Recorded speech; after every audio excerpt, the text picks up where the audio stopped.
Hello and welcome to Kitchen Counter Crafts. If you like this video, would you please like, comment, share, and subscribe. So today we are going to be making some faux wood tags, like just number tags.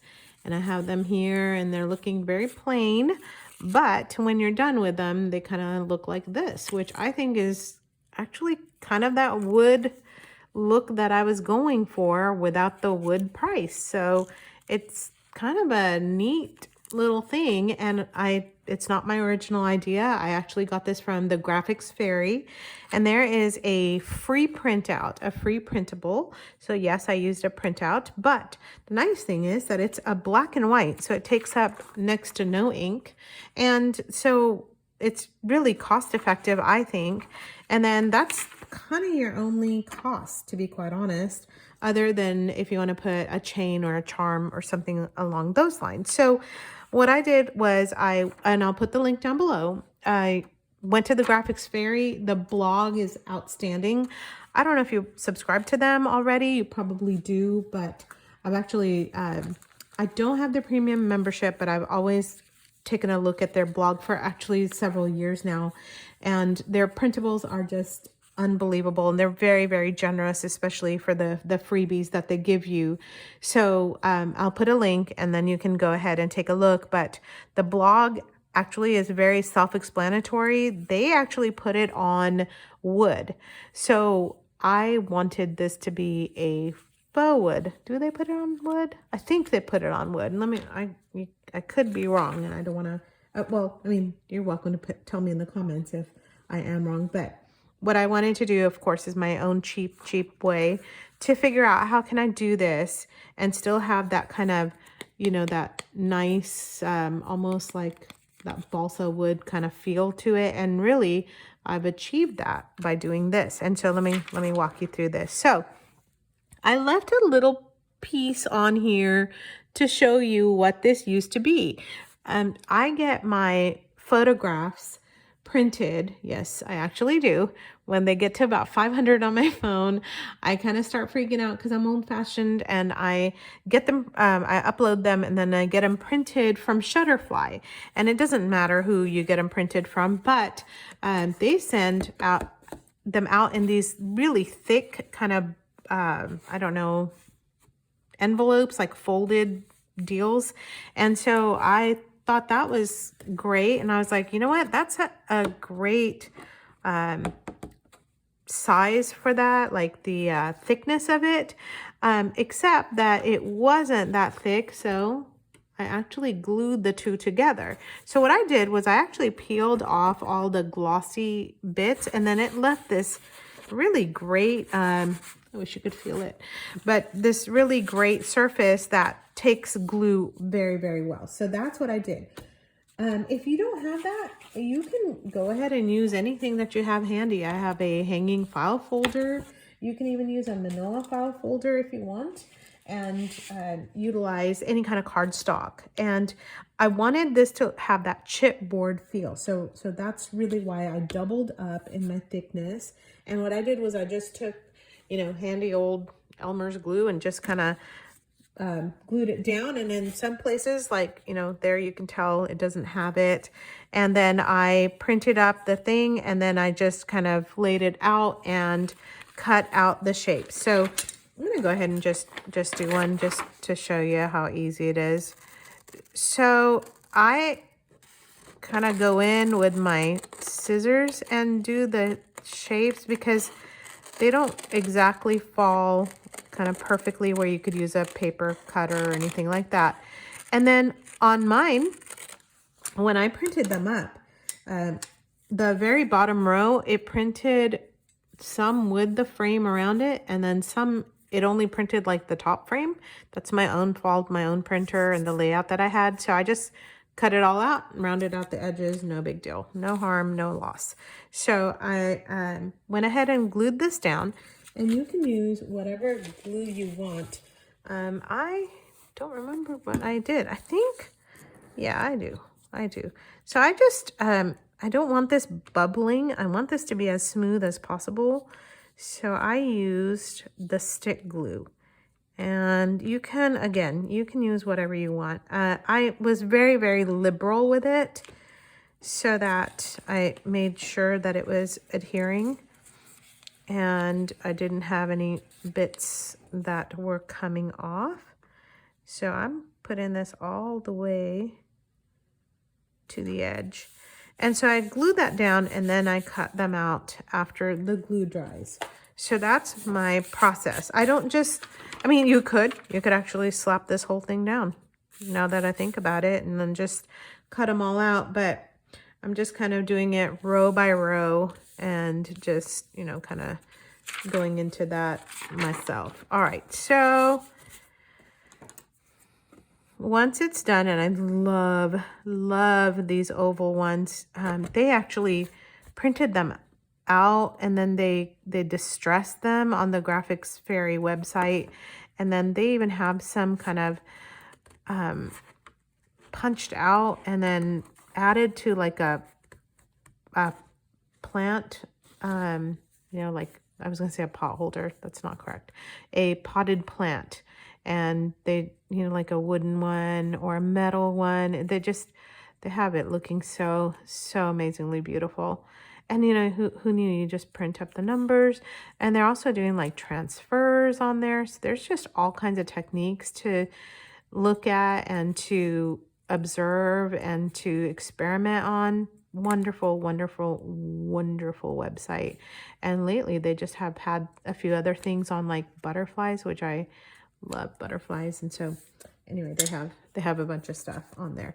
Okay, so what did I do on here? I actually, one of the things they talk about is doing black first and like sanding it down.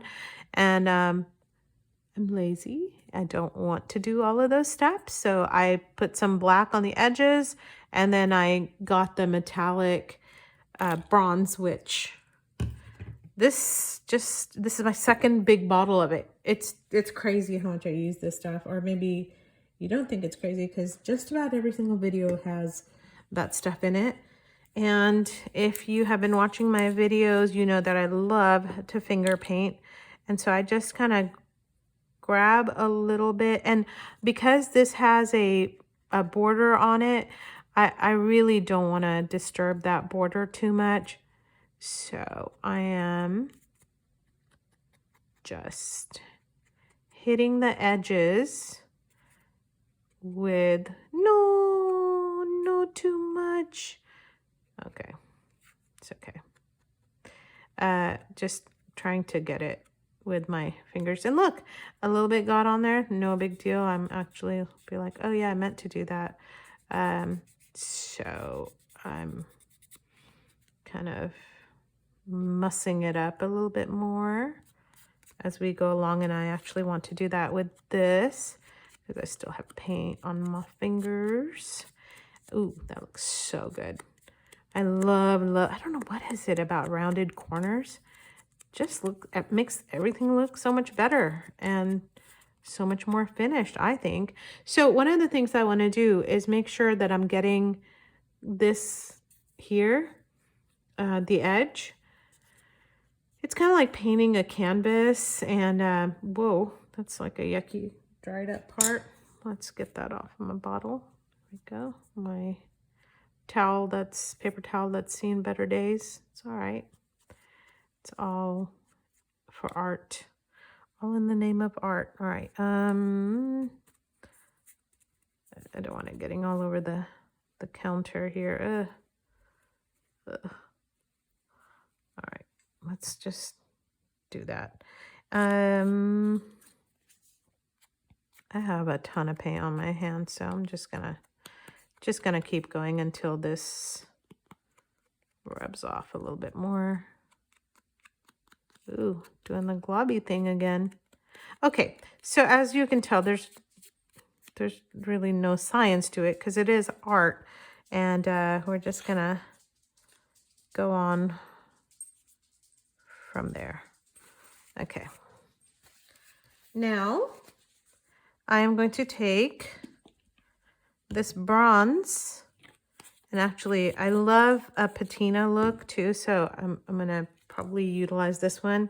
Let me tell you what these are. That's a classic gold, and that is a topaz. This one is a metallic, it's a Anita's Metallic from Hobby Lobby bronze. And actually very cost effective. I mean, that whole bottle's barely $4 and just lasts you forever. Well, unless you use it like me, then you have to go get another bottle. All right, so I want this to look metallic-ish. So, and I don't know what it is. It's just when you start adding metallic to stuff, don't forget the back. That's what I meant to say on the other one too. So don't forget the edges and the back, okay? Because that's important. And you can, again, if like you forgot, you can always come back and get it with that, because there's some black paint that was left. Am I even on camera? There we go. Okay, so, and I'm not really waiting for this to dry all too much.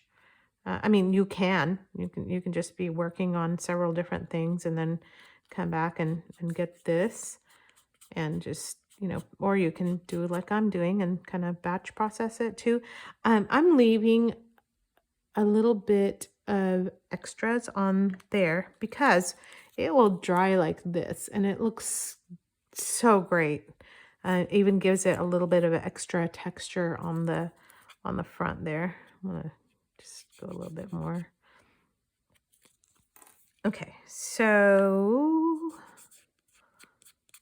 there we go. Just wiping my hands off. And that's what I was talking about. The texture on this is almost like a little furry or fuzzy.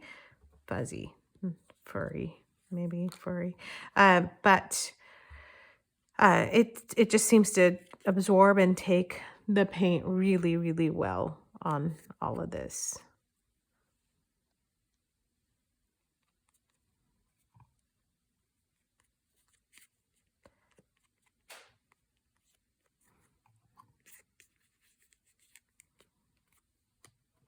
And again, I'm just trying to kind of take the distress off.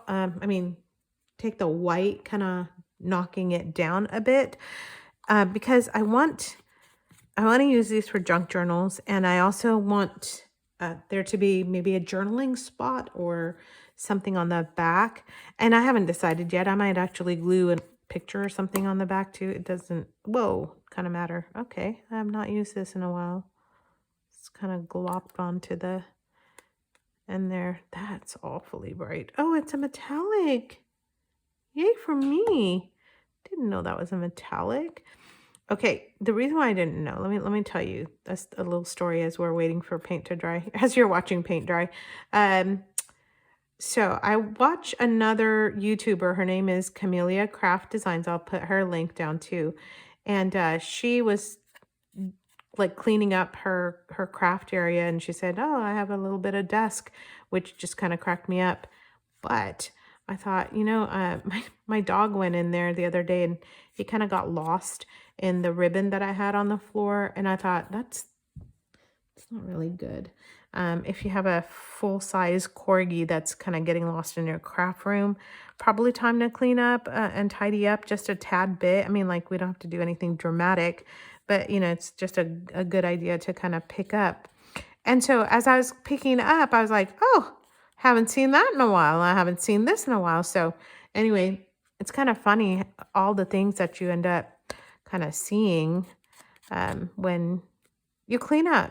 Shocker. So anyway, it's just, I'm just keeping it real. Okay. So there we go. So actually so pretty. So pretty with the metallic. And now I have paint on my hands, but that's no big deal. Okay, so all this is just like chipboard stuff, so it just dries really fast. Let me see, is that dry? Oh, I can't tell because I've got paint on my hands. Let me see, is that, yeah, that's dry. All right, so that's it. All done. So very, very quick craft. And I dyed, like coffee dyed, a little bit of embroidered fabric. So you can do a bunch of different things now if you want. Let me I don't know how much fabric I'm getting here, honestly. All right, so what you can do, where is it? There it is.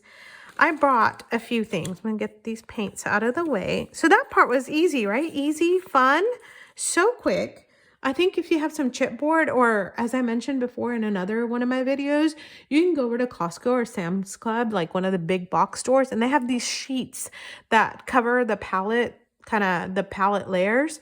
And if you just put them in your cart and you ask them nicely, you don't have to ask them nicely, but I do ask them nicely if I can have them. They're just trashing them, and so you can end up with just a bunch of chipboard that's like craft color, although it won't matter because I'm doing white on white. And so anyway, and then you just kind of, you don't even have to be gluing and, you know, taking off packaging, although I just really do like to recycle and reuse a lot of the different stuff. So at this point, what I did was I took my awl and I just poked a hole. So this is chipboard, it's not wood. And I kind of do it a little bit lower just because it is chipboard, and I don't want it to, you know, like accidentally get kind of pulled or whatever. So you can just put a string through there, right, and make a tag, okay, which I'm not going to do. So I just pulled it right through. The other thing that I was doing, I was just trying to think of ways, like if you have stuff, I don't think you need to go buy anything because, you know, like I'm cleaning up my craft room now and I'm like, oh, don't need to buy anything. So you just can look around and see what you've got going on here and there. And so I found a safety pin on the floor. Yes, I did. And I found this embroidery fabric too. And so you can even just, you know, kind of, I don't like that at all, actually. So let me put it like this way so that it's not covering it up so much. There we go. And then you can, you know, tag it to a junk journal and have it that way. Or, but wait, there's more.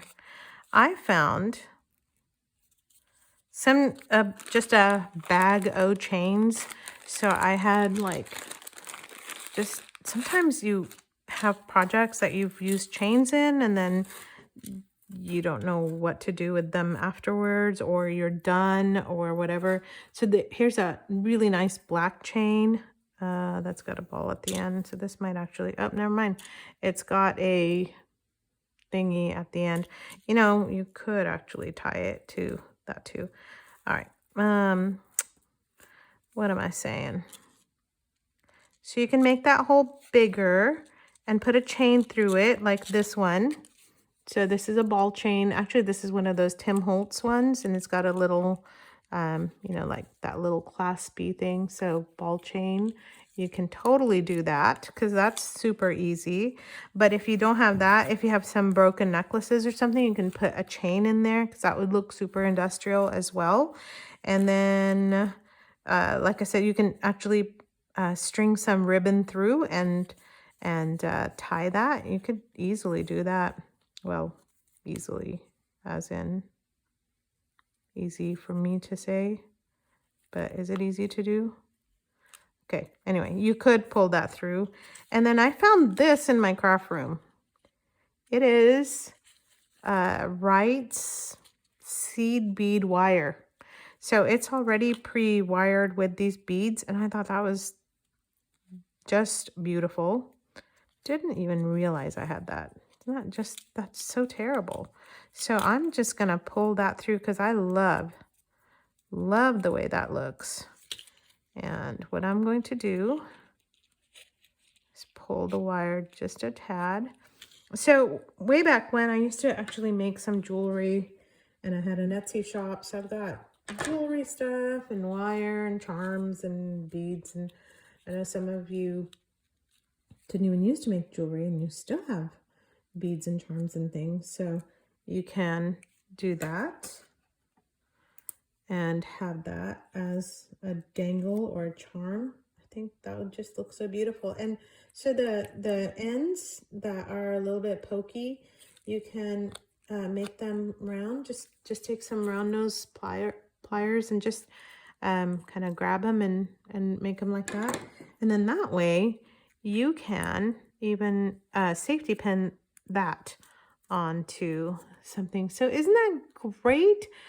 I'm just, I don't know. I was having a great time cleaning up, and then I came across all of this stuff here and thought that's a good fun thing, and it's cheap and it's easy and it's great fun. So on the weekend, if you're just kind of chilling out, I just say, why don't you try your hand at making some of these, because they're just so fun and so beautiful, and easy peasy, lemon squeezy, and you got a whole bunch of tags in just a matter of minutes.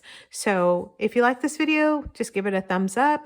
Would you hit the bell icon for me too? And it will notify you immediately of new videos that are coming up. And speaking of new videos, I'm gonna zoom out here. In the process of cleaning out my craft room, I found a bunch of these. So what I think I'm going to do is do a grab bag. I'm going to just grab one of my bags. Seriously, I've not added anything to this. I'm just going to grab a bag and see what's in it, and then just do an impromptu craft and see what I end up with. So you can join me on that or not, but I hope you do. And until next time, bye.